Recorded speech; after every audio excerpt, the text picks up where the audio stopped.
audio jungle.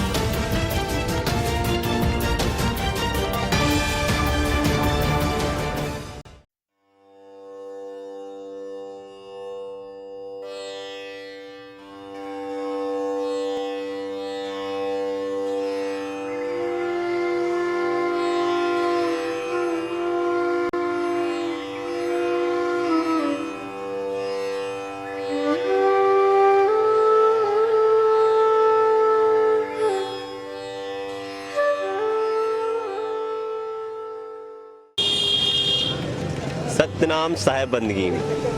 अब हम लोग आ चुके हैं संत कबीर नगर महापरिनिर्वाण स्थली मगहर में अपनी पूरी टीम के साथ। मेरे साथ हैं रिचा, कमल और राशिद। ये प्रवेश द्वार है, आप देख सकते हैं प्रवेश द्वार है। यहाँ पे भी माननीय प्रधानमंत्री जी भी आए थे। आगे की जानकारी के लिए यहाँ हम महंत श्री साहेब विचारदास जी से बात करेंगे और देखेंगे क्या है यहाँ पे, किस तरीके से महापरिनिर्वाण स्थली है, जानेंगे साहब के बारे में। चलते हैं थोड़ा आगे। साहेब बंदगी सतनाम। हम आ चुके हैं अंदर कबीर साहब की समाधि एवं मजार स्थल पर। आगे चलते हैं, देखते हैं। यहाँ देखने वाली बात यह है कि जो मज़ार है साहब की और जो समाधि स्थल है, दोनों अगल बगल बने हुए हैं। आगे बढ़ते हैं, देखते हैं। और अब हम खड़े हैं कबीर चौरा समाधि मंदिर कबीर साहब के बाहर। यहाँ पर एक बोर्ड लगा हुआ है, आइए देखते हैं क्या लिखा हुआ है इसमें। यहाँ पर लिखा है, संत कबीर साहब की इस पावन निर्वाण स्थली मगहर का नाम मार्गहर और मगहर यानी मगध का अपभ्रंश बताया गया है। कबीर पंथियों के अनुसार मगहर ज्ञान प्राप्ति का स्थान है। 16वीं शताब्दी में काशी में निर्वाण प्राप्ति से स्वर्ग और मगहर में नरक मिलने का बड़ा रूढ़िवादी विश्वास प्रचलित था। सब कुछ झाड़ फटक कर चल देने वाले फक्कड़ कबीर साहब से यह सब सहन ना हुआ। उन्होंने निराले अंदाज में ललकारा, क्या काशी क्या ऊसर मगहर, जो पै हृदय राम बसे मोरा, जो काशी तन तजे कबीरा, राम ही कौन नहीं हो रहा। अंतिम समय में वे मगहर में रहने लगे थे और यहीं से उन्होंने महापर्याण किया। संबत 1575 क्यों मगहर को मौन, माघ सुदी एकादशी तिथि को रम्यो पौन में पेनी कहते हैं कबीर के शव को उनके मुस्लिम अनुयायी दफनाना और हिंदू अग्नि संस्कारित करने हेतु लड़ने लगे, किंतु उनका शव फूलों में बदल गया। इन फूलों को आपस में बांटकर हिंदुओं ने दाह संस्कार करके समाधि और मुस्लिमों ने दफनाकर मजार बनाई। जो आज भी कबीर साहब की सब जन एक समाना इसी की जीती जागती सनद बनकर चारों ओर ढाई आखर प्रेम का पैगाम बांट रही है। अब चलते हैं अंदर, जहां सदगुरु कबीर साहब की समाधि स्थल है।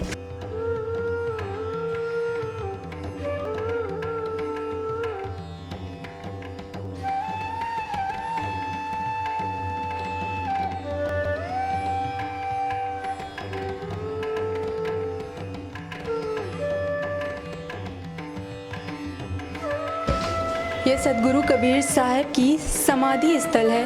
यहाँ उनकी निवास स्थली झोपड़ी बनी हुई थी। सन 1518 ईस्वी में उनके निर्माण के बाद प्राप्त अवशेष फूल एवं चादर से राजा वीर सिंह देव बघेल कबीर साहब के प्रधान शिष्य आचार्य श्रुति गोपाल साहब ने समाधि दी तथा उस पर मंदिर का निर्माण किया। 18वें आचार्य महंत श्री गुरु प्रसाद साहब ने परिक्रमा पूजा स्थल एवं चबूतरे का सन 1898 ईस्वी में जीर्णोद्धार किया। और इस समय जो यहाँ का प्रबंधन है, जो यहाँ की देखरेख है, वो महंत विचारदास जी के द्वारा देखा जा रहा है, किया जा रहा है। मगहर एक ऐसा स्थान है जहाँ पर कबीर साहब को दोनों धर्म संप्रदाय के लोग मानने वाले हैं, हिंदू और मुस्लिम। ऋचा जी ने आपको अभी तक हिंदू के तरफ का पार्ट दिखाया था, मतलब कहाँ पर कबीर समाधि थी, और लेकिन अब मैं लेके आया हूँ आपको मजार, कबीर साहब की मजार। कबीर साहब की मजार पे हैं हम लोग। चलते देखते हैं कबीर साहब की मजार।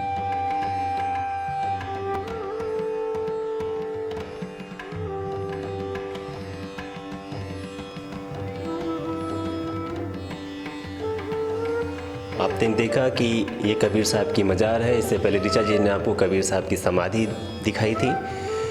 मगहर में समाधि और मजार जस्ट अगल बगल हैं, जो बहुत ही कम देखने को मिलता है, वो भी दो संप्रदायों के पूज्य स्थल अगल बगल हों।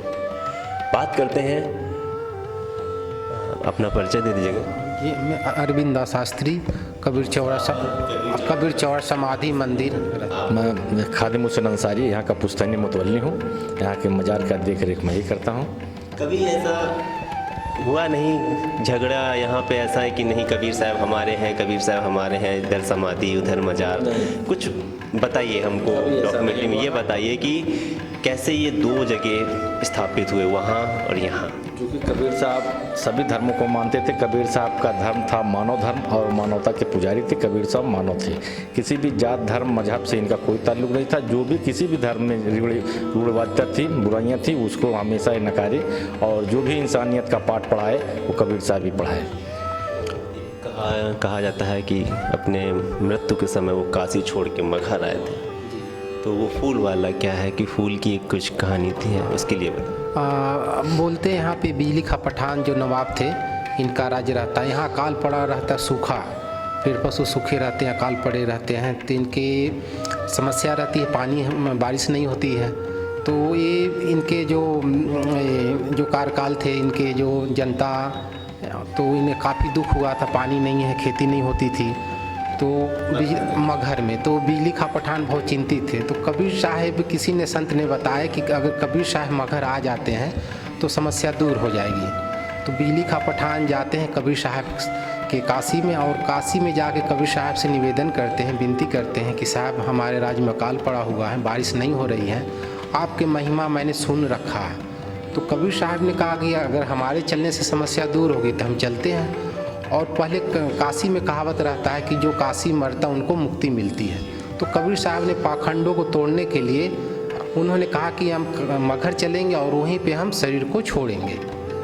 तो जब चलने लगते हैं काशी से मगहर की ओर, तो वहाँ के भक्त लोग बोलते हैं साहब आप काशी में थे, आप यहीं पे शरीर छोड़े। तो कबीर साहब ने कहा कि जो काशी तन तजे कबीरा, तो राम ही कौन नहीं हो रहा। कबीर साहब ने कहा जो परमात्मा का जो भक्त है, अच्छे इंसान है, सत्कर्म है, आस्था है, प्रेम है, वो कहीं भी मरेगा उनको मुक्ति मिलेगी। कबीर साहब ने कर्मों पे विश्वास करते थे, जैसा कर्म वैसा फल। तो ये सब पाखंडों को तोड़ते हुए कबीर साहब ने मगहर आया। मगहर में कबीर साहब का कार्यकाल 3 वर्ष मानते हैं लास्ट में जी, हम बिताए यहीं पे। और कबीर साहब का झोपड़ी था, झोपड़ी में निवास करते थे, प्रतिदिन सत्संग प्रवचन करते थे। तो ऐसा होने लगा तो कबीर साहब को लगा कि एकांतवास की आवश्यकता है साधना। तो कबीर साहब ने आदेश दिया, तो गुफा, पीछे गुफा है, कबीर साहब वहाँ पे जाके साधना करते थे। तो लास्ट में होता है कि हिंदू मुस्लिम दोनों को बैठाते हैं और बोलते हैं कि मैं अब जिस काम से मैंने आया वो पूरा हो चुका है यहाँ का, अब मुझे अब शरीर को छोड़ना है। तो एक तरफ काशी नरेश रहते हैं, एक तरफ बिजली खा पठान रहते हैं, हिंदू राजा मुस्लिम राजा, हिंदू भक्त मुस्लिम भक्त। बोलते हैं कि जब मैं गुफा में जा रहा हूँ झोपड़ी में, तो झोपड़ी में जब मैं जाता हूँ और जब जाऊँगा तो आप शब्द का उच्चारण होगा, झोपड़ी को मत खोलना। साहब जाते हैं झोपड़ी में, शब्द का उच्चारण होने लगता है, धीरे धीरे शब्द का उच्चारण बंद हो जाता है। तो बोलते हैं हिंदू राजा मुस्लिम राजा की शरीर छूट गई साहब की। और हिंदू बोलता है नहीं ये हिंदू थे, मैं इनको जलाऊँगा। मुस्लिम बोलते हैं हमारे पीर थे, इनको हम दफनाएंगे। तो अंतिम में ये निष्कर्ष निकलता है कि हम दोनों राजा हैं, युद्ध हो, जो युद्ध में जीतेगा वो गुरु जी का या साहब का शरीर अपने रीति रिवाज या धर्मों के अनुसार पालन करें। तो दोनों के सेना आमने सामने खड़ी हो गई। फिर आकाशवाणी होती है कि तुम खोलो पर्दा, है नहीं मुर्दा, युद्ध मिथ्या तुम कर डाले। जब शब्द को सुनते हैं, वाणी को सुनते हैं कि मीनिंग क्या है भाई, खोलो पर्दा, है नहीं मुर्दा, तो जब झोपड़ी को खोलते हैं तो वहाँ पे फूल और चादर मिलता है। फूल को काशी नरेश ने समाधि बनाए, बिजली खा पठान ने चादर को यहाँ पे समाधि दिया। मगहर में हिंदू मुस्लिम दोनों एक साथ एक छत के नीचे एक साथ खाते पीते बैठते, कभी कोई विवाद नहीं होता, कुछ नहीं होता, सब किसकी देन? कबीर साहब जी, कबीर साहब की देन है।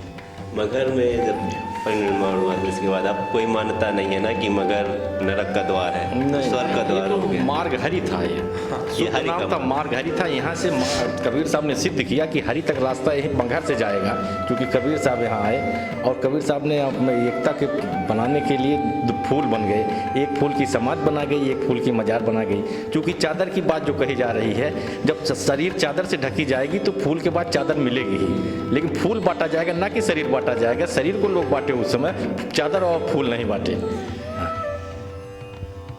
आप ये चादर वाली बात मिथ्या है। चादर वाली बात जब बटेगा तो शरीर बटेगा, क्योंकि शरीर के लिए झगड़ा हुआ, चादर के लिए नहीं। तो क्यों मान जाएंगे? जब दो फूल हो गए तो एक फूल वहाँ एक फूल यहाँ। बिल्कुल सही बात है। ये हम लोग मगहर में हैं। दोनों जगह आपने देखी, एकता के सूत्र में बांधने वाली दोनों जगह हैं। आधे घंटे और 1 घंटे की डॉक्यूमेंट्री में शहर को दिखाना, उनको पूरी तरह से प्रदर्शित करना मगहर पॉसिबल है ना के बराबर बिल्कुल नहीं कर सकते हैं। हम लोगों से जितना सफल कोशिश हुई, हमने रिचा जी और राशिद जी ने मिल के पूरी करी है। इसका आप लुत्फ उठाइए। बाकी बचा हुआ मगहर की पूरी स्टोरी दिखाएंगे अगले एपिसोड। नमस्कार, साहेब बंदी।